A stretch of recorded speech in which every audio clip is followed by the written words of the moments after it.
Alors je suis avec Dylan, 15 ans. Il me dit, tu sais, j'ai regardé tes vidéos sur l'attachement et en fait, moi, je suis dans un attachement anxieux. Parce que voilà, j'étais amoureux d'une fille il y a quelque temps et je lui ai vraiment fait la misère dans le sens où j'ai été addict à elle, hyper jaloux, je l'ai même insultée parce que quand j'avais plus de contact avec elle, ça me rendait fou. Et puis voilà, et puis elle m'a quittée et j'aimerais bien comprendre ce qui se passe. Donc je pense que je suis dans un attachement anxieux. Alors, bon, je lui dis, tu sais, Dylan, tu as 15 ans, alors 15 ans, tu es adolescent, tu es un peu en chantier, tu as comme ça des profonds changements au niveau de ton corps, au niveau de ton cœur, au niveau de ton cerveau. Donc peut-être c'est un peu trop tôt pour vraiment définir ton style d'attachement. Et là, il ajoute, il me dit, oui, mais tu vois, je vois mon père qui est complètement addict à la cigarette et qui travaille beaucoup, tout le temps. Ma mère qui vient de perdre sa mère et qui a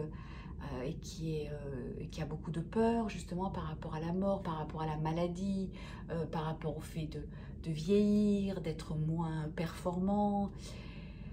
Voilà, et j'ai beaucoup d'empathie quand il me dit ça. Et je lui dis, tu sais, la vie c'est pas facile. Non, c'est pas facile de vivre.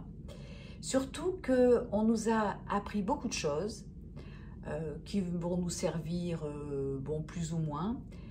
Mais on ne nous a pas forcément appris à être heureux. On ne nous a pas forcément appris à rester là avec notre souffrance, avec nos émotions. Et ce que je lui dis, tu sais, en fait, la bonne nouvelle, c'est que maintenant, de plus en plus, on a conscience qu'on n'est pas heureux spontanément, naturellement, surtout dans une société qui nous pousse à être des consommateurs, à être des producteurs et à ne pas forcément nous relier à nous-mêmes. Donc, forcément que on doit apprendre. Et donc, je lui dis, tu sais, Dylan, la bonne nouvelle, c'est que oui, le bonheur, ça peut s'apprendre. Le bonheur, ça s'apprend.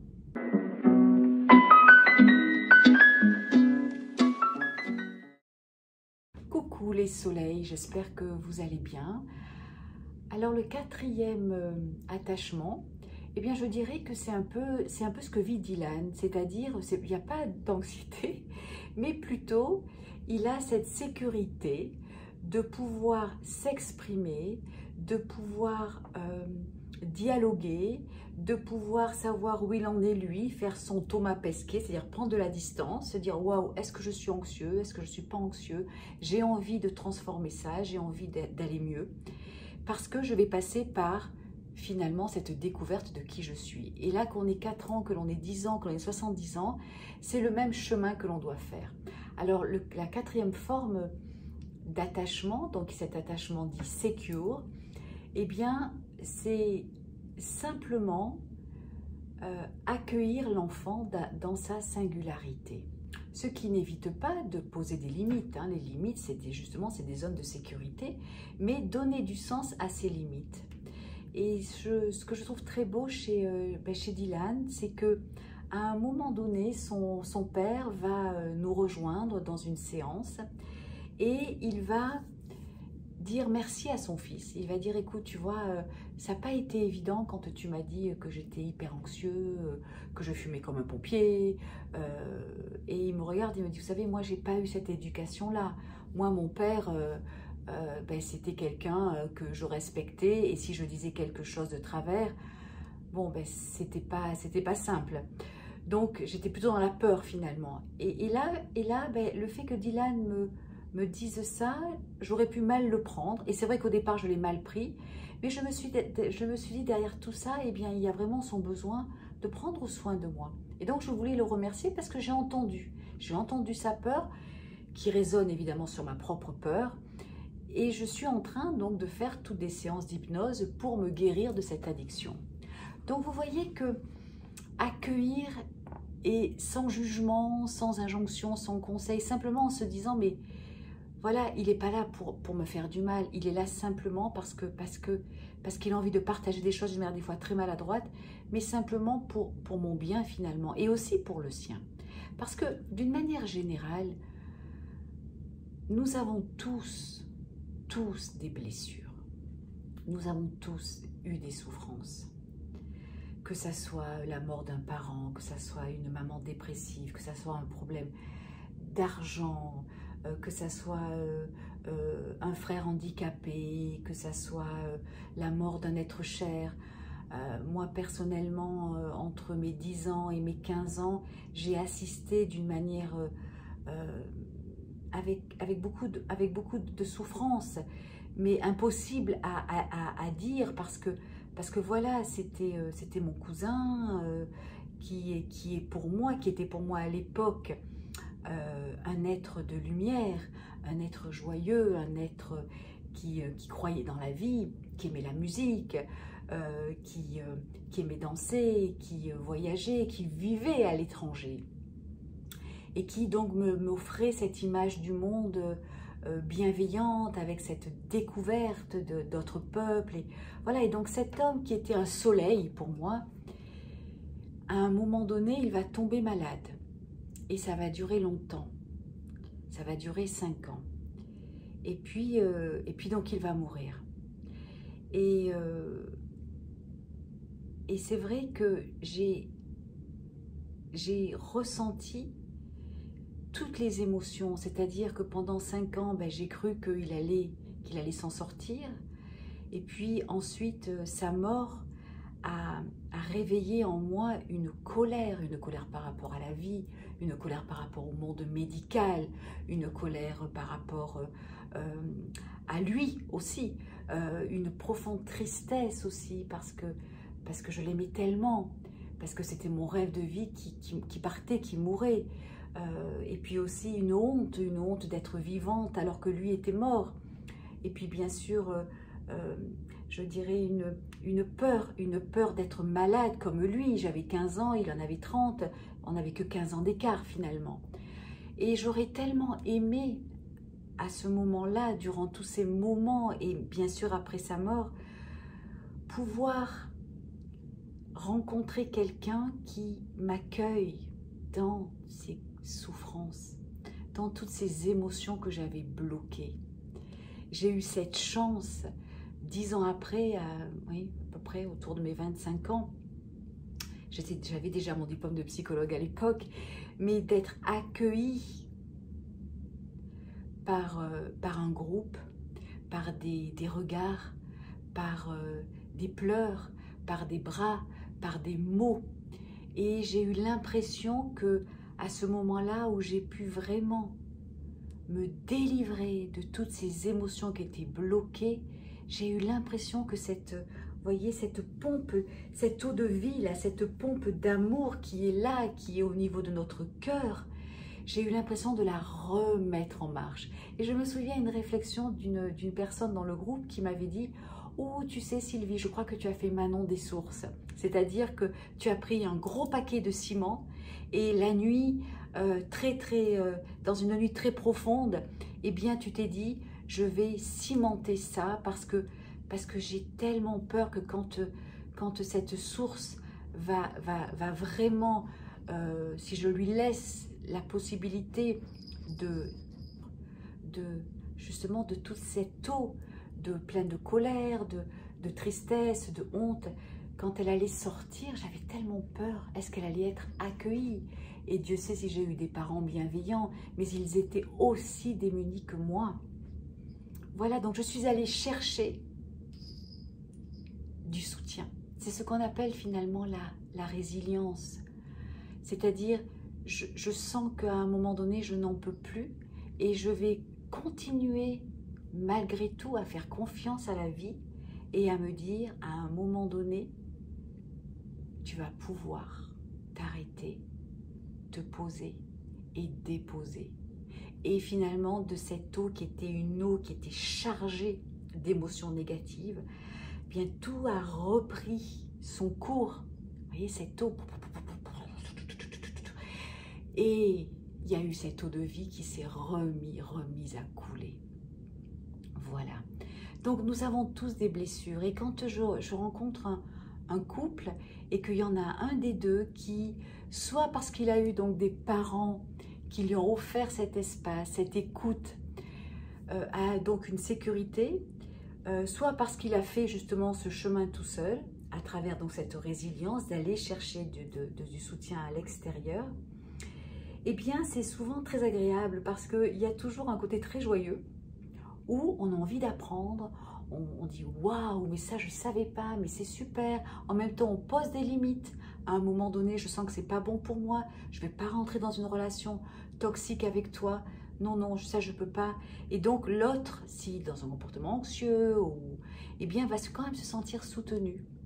Et ça peut marcher si l'autre justement fait ce travail d'exister, fait ce travail d'aller de l'attachement, c'est-à-dire cet attachement qui est ce premier lien à l'autre où j'ai besoin de l'autre comme un enfant a besoin de sa mère parce qu'il ne peut rien faire sans elle.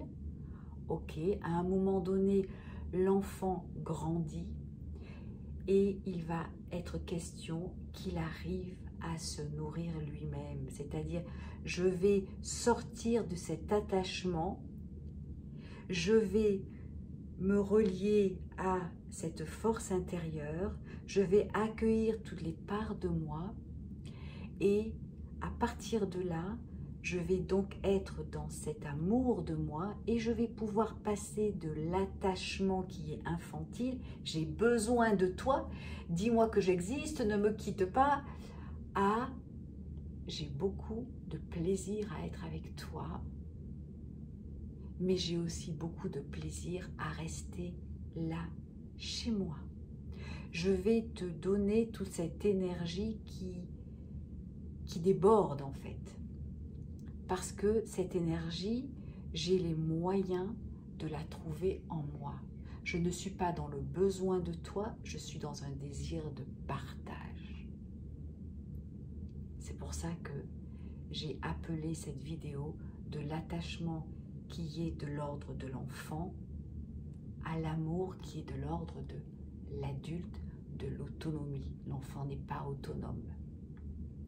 Alors, si vous êtes dans un attachement plein de sécurité, bien sûr que vous allez avoir le goût de la découverte de vous-même. Et pour savoir un petit peu là maintenant où vous en êtes, essayez de vous poser la question. Quand j'ai un conflit, un problème, est-ce que je fais retour, est-ce que je retourne vers moi et j'essaye de me poser les vraies questions? Comment je souffre? Pourquoi je souffre? Qu'est-ce qui se passe?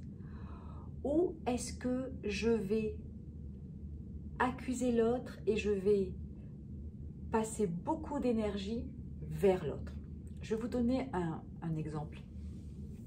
Je suis avec un homme, c'est la première séance, hein, donc je suis avec un homme qui a à peu près la cinquantaine, ses enfants sont grands. Et là, il se retrouve avec sa femme et il est très en colère. Il est très en colère. Il me dit, ouais, moi, je m'ennuie, elle n'a pas de projet. J'ai l'impression que j'ai plus envie d'être avec elle. Elle me casse les pieds. Elle est chiante. Voilà, je vais vous expliquer. J'ai fait ça pour elle. Elle ne m'a jamais dit merci. Voilà. Et donc, au bout d'une demi-heure, à peu près, donc je le laisse parler. Hein, et puis, au bout d'une demi-heure, je lui dis, bon, alors, on prend un café, c'est-à-dire qu'on s'arrête un petit peu et là je lui dis, vous voyez là, vous êtes dans une énergie un peu de victimisation en fait, c'est-à-dire que vous êtes dans c'est elle, c'est elle, c'est elle, c'est elle, et j'en suis sûre qu'elle est effectivement pas facile, très complexe, mais là il y a deux solutions, soit je choisis la victimisation, et dans ce cas-là, ben, je vais parler sur l'autre, et blablabla, ok? Et donc, je vais tourner en rond, en boucle. Soit je commence à me dire à quel moment j'ai accepté des choses qui ne sont pas acceptables ou ne sont plus acceptables. Et comme j'ai rajouté, je ne vous dis pas que je vous oblige à rester avec cette personne, pas du tout qui je suis pour ça.